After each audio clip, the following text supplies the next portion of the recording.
Baik para jamaah, kita lanjutkan pelajaran kitab Riyadul Badi'ah, kitab yang menjelaskan tentang ilmu fikih.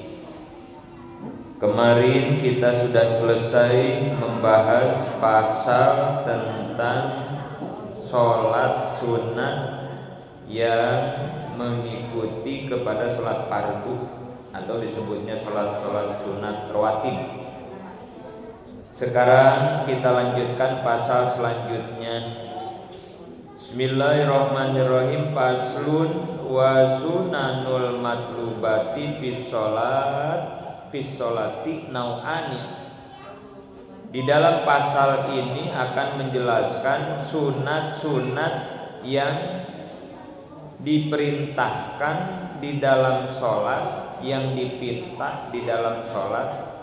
Itu secara garis besar ada dua warna. Jadi kesunatan di dalam sholat itu terbagi dua warna kesunatannya. Satu disebutnya ab'adun, sunat ab'ad. Wahai'atun, yang kedua sunat hayat, gitu ya. Kan di dalam sholat itu ada rukun sholat yang fardu, berarti kemarin sudah. Kemudian ada sunnah sholat. Nah gitu ya. Nah yang sunnahnya ini dibagi dua. Ada sunnah ab'ad, ada sunnah hayat, gitu ya. Fal ab'adu isruna. Pertama sunat ab'ad. Ada berapa sunat ab'ad di dalam sholat? Isruna, ada 20 ya, banyak ya. Jadi sunat ab'ad di dalam sholat jumlahnya 20. Ada 20 ya. Mana yang 20? Al-kunutu. Yang pertama kunut. Nah ini kunut ya. Ini termasuknya sunat ab'ad ya. Kunut termasuk kepada sunat ab'ad. Kunut yang kita lakukan pertama setiap rakaat terakhir sholat subuh, kunut itu ya. Yang kedua malam 15 terakhir di Ramadan. Nah itu ya. Itu sunat ab'adnya di situ ya. Jadi dalam sholat subuh biasa, yang kedua taraweh pada setengah di bulan, dari mulai malam 16 berarti ya. Dari mulai malam 16. Dua, termasuk sunat ab'ad wat tasahudul awal. Tasahud awal. Tasahud ada dua. Ada tasahud awal, ada tasahud akhir. Tasahud akhir mah wajib, rukun. Tasahud akhir mah ya. Nah kalau yang tasahud awalnya sunat. Sunatnya sunat ab'ad, gitu ya. Sunatnya sunat ab'ad, tasahud awal.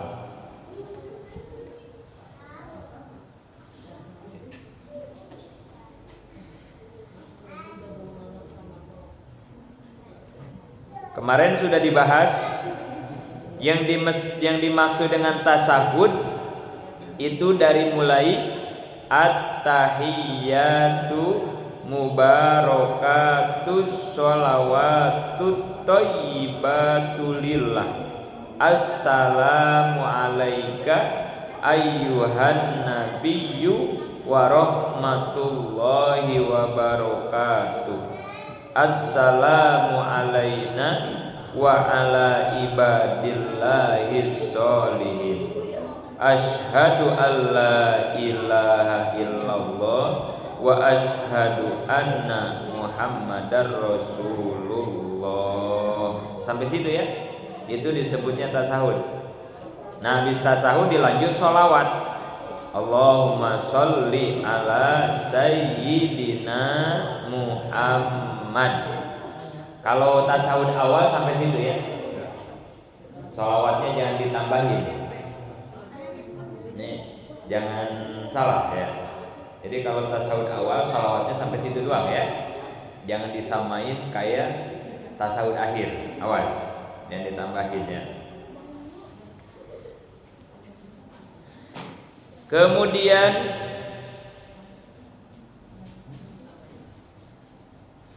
termasuk lagi, oh itu udah tadi ya, sebagian dari sunat ab'ad yang disebutin semuanya 20, yang disebutin kunut dan tasahud awal gitu ya, dan tasahud awal. Sebagiannya doang ya. Nanti selebihnya bisa kita rinci. Ini dilanjut kemudian kepada sunat hayatnya. Sunat hayatnya. Apa yang termasuk sunat hayat? Yang pertama tasbih, membaca tasbih di dalam ruku dan sujud. Kalau ruku subhana rabbiyal azimi wa bihamdih 3 kali ya.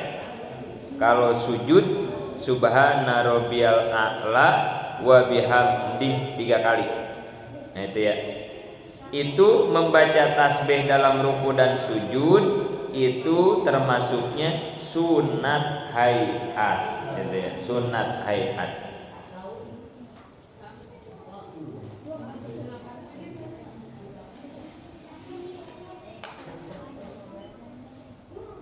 Kemudian ini masalah membaca tasbih di dalam ruku dan sujud, ini ada pendapat lain dari ulama lain.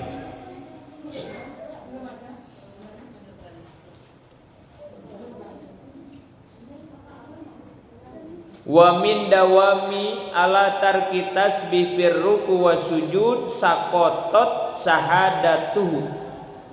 Kata sebagian ulama dikatakan orang yang tidak baca tasbih ketika ruku dan ketika sujud itu bisa gugur persaksiannya katanya. Jadi jangan sampai gak baca gitu ya, lagi ruku dan sujud. Bahkan kata mazhab Imam Ahmad, anna min tarkihi amidan batolat sholatuhu. Wah ini lebih ekstrim nih Imam Ahmad mah. Kalau sengaja katanya gak baca tasbih, lagi ruku lagi sujud, batal sholatnya. Jadi berarti bukan sunat ya kalau menurut Imam Ahmad. Jadi fardu ya. Jadi jangan sampai ditinggal baca tasbih ketika ruku sama sujud, batal kan. Kemudian termasuk lagi sunat hayat apa? Wa takbiratul intiqal, membaca takbir intiqal. Begini, takbir itu terbagi 2. Takbir dalam sholat ya. Ada takbiratul ihram, ada takbir intiqal. Kalau takbiratul ihram yang pertama, takbir pertama namanya takbiratul ihram. Nah, selebihnya namanya takbir intiqal. Mau ruku, itidal, mau sujud, termasuk itidal. Itidal itu dulunya takbir itu. Sekarang kan sami Allahu liman hamidah ya. Awalnya Kanjeng Nabi takbir itidal ya. Ruku, takbir, itidal, takbir, sujud, duduk, terus takbir, namanya takbir intiqal, takbir perpindahan disebutnya. Termasuk ketika itidal, bukan sami Allah bukan, tapi takbir Allah gitu. Itu kenapa jadi sami Allah? Nah ini dijelaskan kenapa jadi sami Allah ketika itidal. Anna Abu Bakrin Siddiq lam tapitu sholata khalfi Rasulillah qattun. Jadi kisahnya begini, Abu Bakar salah satu sahabat Nabi paling utama, ini tidak pernah ketinggalan berjamaah di belakang Kanjeng Nabi sama sekali. Berjamaahnya juga bukan barisan paling belakang Abu Bakar mah ya, pas di belakang Kanjeng Nabi. Bayangin ya, kita bisa berjamaah paling belakang tiap waktu, dia udah keren banget kita mah ya. Kita mah Abu Bakar mah pas di belakang, berarti bukan sop pertama aja itu mah ya. Sop pertama itu udah paling utama ya. Yang paling utama lagi yang paling belakang imam. Itu paling gede-gedenya pahala berjamaah di situ ya. Paling gede-gedenya. Di dalam hadis kan dikatakan ya, kalau saja umatku tahu padilah keutamaan sop yang pertama, barisan yang pertama, maka kata Nabi pasti yakin mereka semua di setiap masjid dan musola, ketua-ketua DKM-nya, Pak Mul pasti mengadakan undian katanya gitu ya. Pasti katanya, kata Nabi, kalau mereka tahu padilah dari barisan yang pertama. Cuman karena nggak pada tahu, didorong-dorong juga kita kagak mau ya di barisan pertama. Paling berat ya, paling berat. Coba aja kalau di sini Pak Mul ngadain ya, yang sop pertama setiap habis berjamaah dikasih 100.000 misalnya gitu ya. Barisan kedua 50.000, barisan ketiga 25 misalnya gitu ya. Wah, luar biasa itu. Ada yang di mana itu ya? Yang berjamaah full dikasih umroh itu ya, ada di daerah mana itu? Yang bisa berjamaah full dapat hadiah umroh. Wah, itu dikasih hadiah umroh aja katanya itu masjid penuh mulu gitu ya, penuh mulu. Apalagi kata Nabi, kalau sampai dia tahu umatku apa yang ada di dalam padilah sop pertama, pasti mereka akan mengadakan undian, saking pada pengen.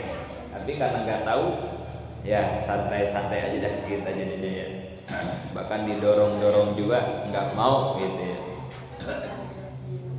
Kira-kira apa itu ya? Padilah keutamaan sop pertama itu, barisan pertama itu apa gitu ya kira-kira? Sampai Nabi bilang begitu dalam hadis ya. Kira-kira kita bakal tahu nggak di dunia? Enggak. Kapan dikasih tahunya? Nanti pas kita kembali ke akhirat. Nah nanti di sana dah kita pada nyesalnya dah gitu ya. Aduh, tahu begini ya gitu ya. Jadi nanti tahunya di akhirat itu ya. Di dunia nggak dikasih tahu ini. Sama Allah sama Nabi nggak dikasih tahu. Nanti tahu-tahunya pas sudah pulang ke akhirat. Aduh, tahu kayak begitu pahalanya, saya tiap saat sholat bakal di barisan pertama. Dan yang paling utama di belakang imam. Itu paling gede itu ya pahalanya itu. Abu Bakar seumur-umur nggak pernah ketinggalan berjamaah di belakang Kangjeng Nabi. Abu Bakar.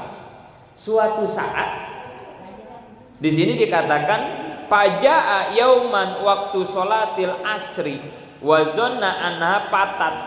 Jadi suatu hari waktu asar nih, waktu sholat asar Abu Bakar ada uzur, nggak tahu apa uzurnya sehingga merasa Abu Bakar, wah saya ketinggalan berjamaah. Ya udah bergegas buru-buru ke masjid gitu mau berjamaah, tapi karena ada sesuatu Abu Bakar udah nganggap pasti saya ketinggalan ya, udah habis berjamaah Kangjeng Nabi gitu ya. Tapi tetap ke masjid, berangkat ke masjid. Nah, begitu sampai di masjid, Pagtanim di Zalika, bahkan di sini dikatakan jalannya juga cepat, hampir setengah lari Abu Bakar ya, berangkat dari rumahnya buru-buru pengen ke masjid berjamaah, tapi di hatinya tetap nganggap ini pasti ketinggalan nih gitu. Ternyata wadakholal masjid pawajada Rasulullah SAW mukabbiron lirruku. Ternyata pas Nabi ke masjid, pas Abu Bakar sampai di masjid, Kangjeng Nabi baru habis dari ruku, bangun i'tidal. Tapi di sini disebutnya mukabbiron, bacanya baca takbir, nggak baca sami Allah enggak. Jadi dari ruku bangun i'tidal, Allahu Akbar. Nah, gitu ya. Jadi Abu Bakar ke masjid itu Nabi lagi begitu gitu ya. Di rakaat terakhir ini ya, di rakaat terakhir. Nah, Abu Bakar melihat itu, apa kata Abu Bakar? Faqala alhamdulillah. Abu Bakar spontan alhamdulillah masih kebagian berjamaah. Berarti kan gitu ya. Sampai ngucapin alhamdulillah. Wa kabbara khalfihi, dan Abu Bakar berusaha sholat di belakang Nabi, kemudian takbir. Berarti takbiratul ihram, takbiratul ihram. Begitu Abu Bakar takbir, panazala Jibril, turun malaikat Jibril, wan Nabi sallallahu alaihi wasallam firruku, Kangjeng Nabi masih dalam keadaan ruku. Faqala ya Muhammad, maaf.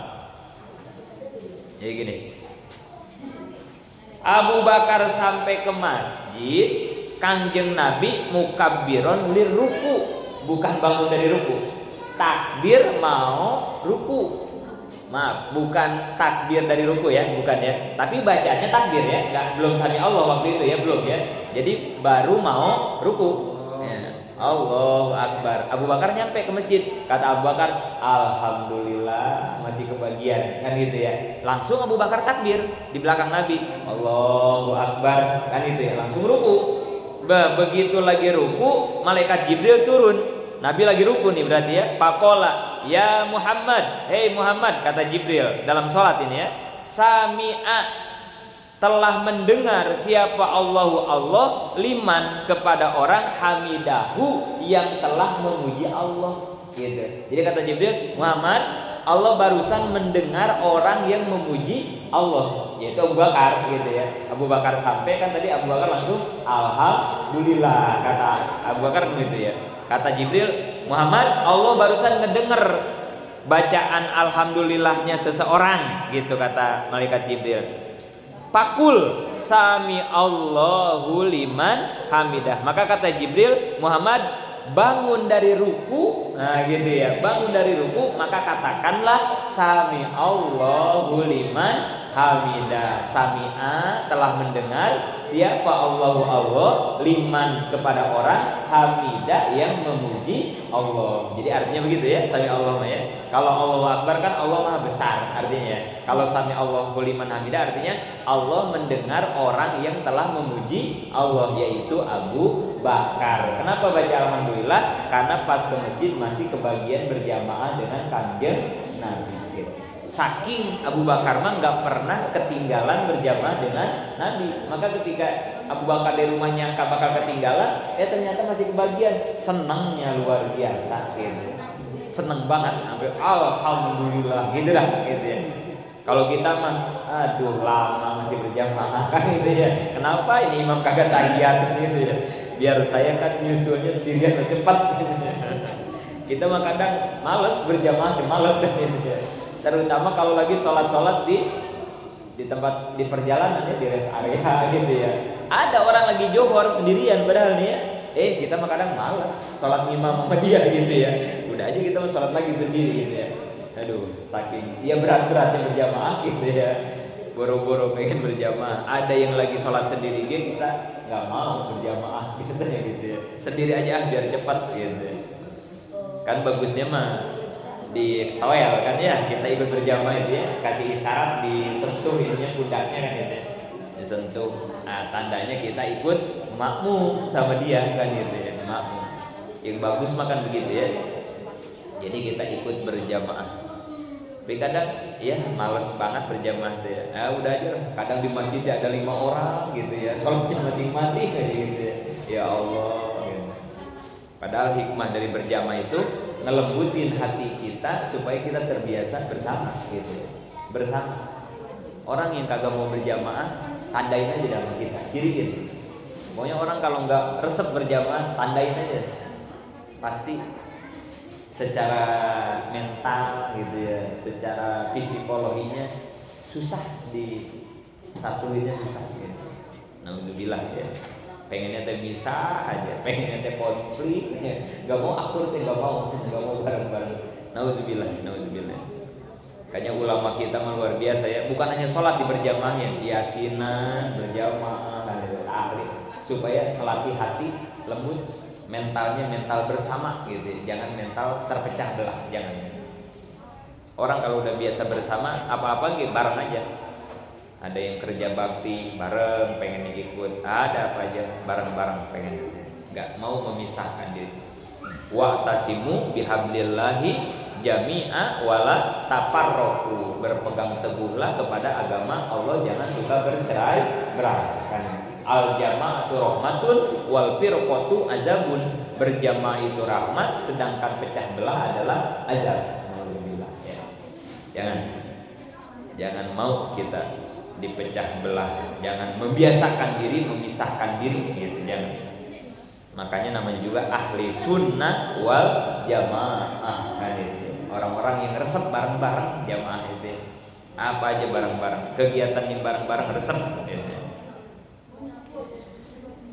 Ya, mulai dari situ.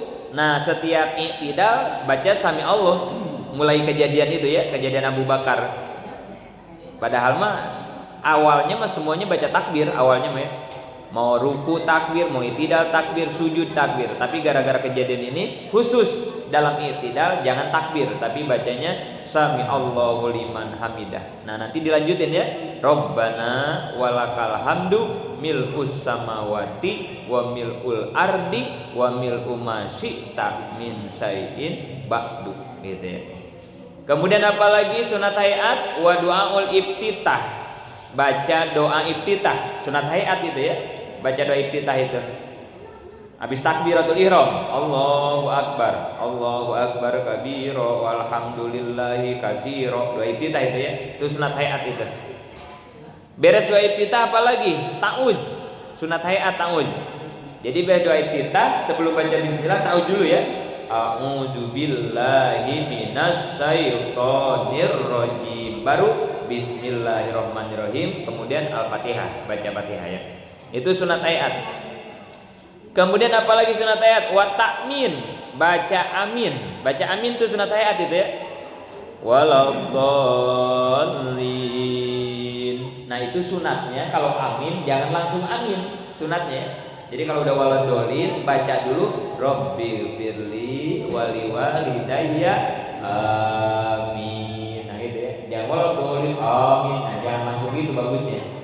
Baca dulu Rabbil firli wali walidayya amin. Imam sama makmum aminnya harus bareng, utamanya bareng ya. Imam sama makmum itu bareng aminnya.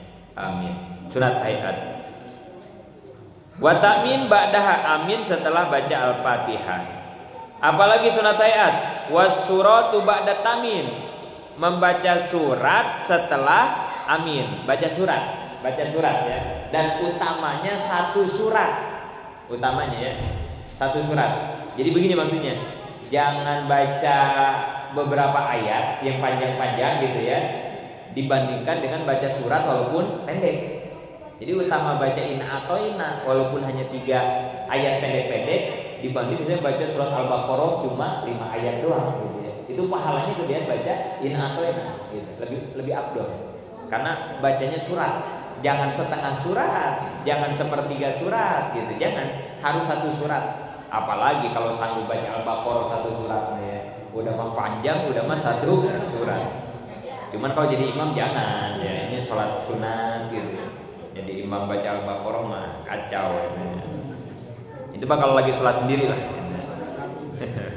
Di demo langsung gitu. Apalagi yang sunat hayat wal jahru wal isror, baca kenceng, baca pelan. Dalam sholat kan ada yang kenceng, ada yang pelan. Yang kenceng maghrib rakaat 1, rakaat 2 kenceng. Yang rakaat ketiga pelan. Isya rakaat 1, 2 kenceng, 3, 4 pelan. Subuh 1, 2 jahar kenceng semua. Asar, zuhur pelan. Itu teh sunat itu teh. Sunat ya. Jadi kalau ada yang sholat johor kenceng nggak batal, nggak apa-apa. Cuman aja kali ini aneh juga nih, biasa ada ini. Kok sholat johornya bacanya kenceng gitu ya? Nggak batal, nggak itu, karena itu sunat. Cuman ya pada bingung aja kali orang gitu ya. Ini siapa imam? Ini sholat asar kok kenceng gitu ya? Nggak kenapa-napa sih. Atau sebaliknya, maghrib harusnya kenceng, pelan. Ya nggak apa-apa juga, nggak apa-apa. Karena itu sunat. Melangit sama mencengin gitu ya. Sunat nggak apa-apa. Sholat isya pelan-pelan gitu ya, nggak apa-apa, nggak batal, boleh gitu. Cuman aja makmum bingung ini ya, sholat apa ini, isya apa asar gitu. Tapi sunat ya, sunat, jangan diprotes. Hukumnya sunat, sunatnya sunat hayat gitu ya. Wal jaru wal isror. Bah, sampai situ dulu dah.